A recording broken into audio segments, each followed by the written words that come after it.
पहुंच गए भगवान विष्णु के पास में, नारायण के पास में। भगवान विष्णु के पास में, नारायण के पास में पहुंचे और नारायण के पास में पहुंचकर नारद जी ने जाकर शब्द का संबोधन करा, जय श्रीमन नारायण, जय श्रीमन नारायण, जय श्रीमन नारायण, जय श्रीमन। बार बार नारद जी बोले पर भगवान विष्णु ध्यान ही नहीं दिए, जय श्रीमन, जय श्रीमन नहीं बोले। भगवान को मालूम है आज आया है तो केवल बुराई करने आया। रोज आता था तो बुराई नहीं करता था, प्रेमवश आता, बुरा। भगवान विश्राम कर रहे हैं। भगवान नारायण जी, नारद जी ने फिर लक्ष्मी मैया से कहा, मां जगाइए ना प्रभु को। नारद जी के कहने पर भगवान नारायण जागे और नारायण जागते से ही पूछे, वाह नारद जी आप पधारे हो? पधारिए, आइए, बैठिए। कैसे आना हुआ? नारद जी बोले, श्रीमन नारायण, प्रभु जिस कामदेव को भगवान शंकर तक नहीं जीत पाए, उस कामदेव को मैंने जीता है। अब देखो यही शब्द का संबोधन तो भारी था, यही शब्दों का संबोधन बड़ा भारी है। जिसको स्वयं शिव नहीं जीते, मैंने जीता है। ठीक है, आपने जीता है ना। भगवान विष्णु बोले, आपके बराबर कौन हो सकता है नारद जी, आप तो संत हो। आप जैसा तपस्वी कौन होगा जिसने इतने प्रेम से कामदेव को जिसने जीत लिया हो, वो कहां जाएगा। वाह प्रभु, धन्य है आप, धन्य है। भगवान ने तुरंत अपने हाथ में एक पुष्प था कमल का, वो नारद जी को प्रदान कर दिया, लो रखो। नारद जी, मुझे नहीं चाहिए प्रभु, बिल्कुल नहीं चाहिए। मैं जब काम को जीत सकता हूं तो मेरे पास में किस चीज की कमी होगी। वाह, भगवान विष्णु बोले, क्या कहते, नहीं चाहिए, रख लो। ठीक है, भगवान ने वापिस लिया। नारद जी चले। भगवान ने तुरंत लीला रची, एक सुंदर नगरी का निर्माण करा, जिसका राजा था शीलनिधि, जिसकी कन्या का स्वयंवर हो रहा था। नारद जी ने देखा बड़ी सुंदर नगरी है, इस नगरी में तो आज तक मैं नहीं गया, इतनी सुंदर नगरी। नारद जी तुरंत नीचे गए और नीचे जाके शीलनिधि राजा ने प्रणाम करा, मेरी बेटी का स्वयंवर है महाराज, इसका भाग्य देख के बताओ। कन्या को जो देखा तो राजा नारद जी ने सोचा, इतनी जोरदार छोरी। एक दिन भगवान प्रसन्न हो गए, मांग सेठ, तू खूब दान करता, खूब पुण्य करता, मांग तुझे क्या चाहिए। सेठ जी ने कहा, मुझे कुछ नहीं चाहिए। नहीं, कुछ तो मांग ले, मैं खुद आया हूं तेरे को देने के लिए, तो मांगना तो पड़ेगा। भगवान, मेरे को कुछ नहीं चाहिए। नहीं, कुछ तो मांग। ठीक है, अगर आप देना चाहते हो तो एक काम करो, सुबह सुबह मैं मॉर्निंग वॉक करने जाता हूं तो मेरे साथ चलो। भगवान ने कहा, ठीक है, तेरे साथ मॉर्निंग वॉक करने चलूंगा। इतने में सेठ जी ने बोला, परंतु मुझे कैसे मालूम पड़ेगा कि तुम मेरे साथ मॉर्निंग वॉक करने जा रहा है।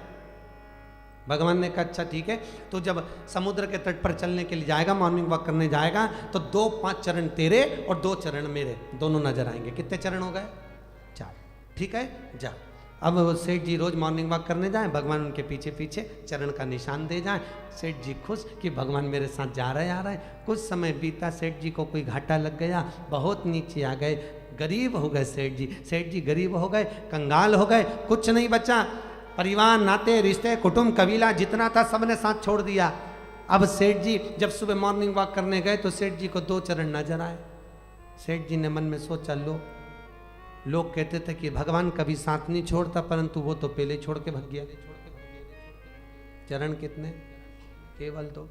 सेठ जी को बड़ा बुरा लगा कि बताओ, भगवान ने भी साथ छोड़ दिया, जगत के लोग साथ छोड़े, नातेदार, रिश्तेदार, कुटुंब, कबीले वाले साथ छोड़े, चल जाए, पर भगवान तो साथ नहीं छोड़ता। पर नारायण ने साथ छोड़ दिया। अब नारायण ने छोड़ दिया तो छोड़ देने दो। 6 महीने बाद सेठ जी वापिस धनपति हो गए, वापिस करोड़पति हो गए, खूब पैसा आ गया, पैसा आ गया। सुबह मॉर्निंग वॉक करने गए, फिर वही 4 पाँव। अब जब वापिस 4 पाँव नजर आए, सेठ जी ने भगवान से कहा, वाह प्रभु वाह, सुना था जब गरीबी आती है तो रिश्तेदार साथ छोड़ देते हैं, परिवार वाले साथ छोड़ देते हैं, पर भगवान साथ निभाता है, पर आपने मेरा साथ छोड़ दिया। इतने में भगवान ने बोला, मैंने कब साथ छोड़ा तेरा? क्यों प्रभु, सुबह मॉर्निंग वॉक करने जाता था, केवल 2 ही चरण नजर आते थे। भगवान ने कहा वो मालूम है 2 चरण किसके थे? कि किसके थे? भगवान बोले वो 2 चरण मेरे थे। तो फिर मैं चल के जाता था तो मेरे चरण कहाँ गए? भगवान कहने लगे जब तेरी गरीब परिस्थिति आई, तेरे पांव लड़खड़ाने लगे, तो गलत संगत में जाने लगा, यहाँ वहाँ डोलने लगा, उस समय तेरे पांव लड़खड़ाए, मैंने सोचा कहीं तू गलत काम ना कर ले, इसलिए मैंने तुझे अपनी गोदी में उठा रखा था। मैंने तुझे अपनी गोदी में उठा रखा था और अपने पांव पर चलकर तुझे मॉर्निंग वॉक कराने लेकर जाता था। अब तेरी वापिस संपदा आ गई, सत्ता आ गई, वापिस तू सेठ बन गया, मैंने वापिस तुझे नीचे छोड़ दिया। परमात्मा कभी साथ नहीं छोड़, हित होगा वही करेगा। भगवान विष्णु ने कहा जहां तुम्हारा हित है वही काम करूंगा, तुम चिंता मत करो। और भगवान विष्णु ने वही कर्म किया, नारद जी के लिए वही कर्म। नारद जी का मुख काय का बना दिया? बंदर। शिव कथा कह रही है, रुद्र संहिता कह रही है, नारद जी का मुख बंदर का बना। और बंदर का मुख जब नारद जी का बना, नारद जी बैठ गए कन्या के स्वयंवर में। शीलनिधि राजा की कन्या आई, भगवान नारायण भी सुंदर रूप रखकर बैठे हुए थे। कन्या जिधर नारद जी बैठे थे बंदर का मुंह लेके, बहुत इधर उधर उचके, फिर भी कन्या नहीं गई, नहीं पहुंची। कन्या पहुंची। कन्या कौन थी? मां लक्ष्मी, महामाया। वो कन्या ने जाकर नारायण के गले में माला पहना दी। पास में जो 2 गण बैठे थे शंकर जी के,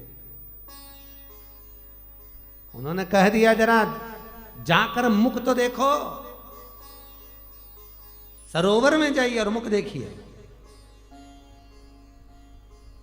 तुमने मुझे मुख देखने का बोला है, जाओ तुम दोनों राक्षस हो जाओ। आज भी प्रमाण है, दूसरे को दर्पण देखने का बोलने वाला राक्षस प्रवृत्ति को प्राप्त होता है।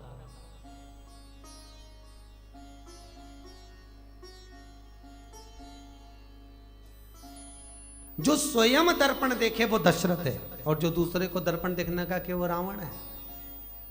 स्वयं दर्पण देखने वाला दशरथ। दशरथ जी ने बड़ी सभा में दर्पण देखा है, मुकुट सीधा करने वो दशरथ। होता है, एक उंगली हम किसी के ऊपर उठाते हैं ना, तो ये 3 उंगलियां हमारी ओर जाती है कि तुम अपने अंदर झांक कर देखो कि तुम कैसे हो। फिर दूसरे पर उंगली उठाना। चले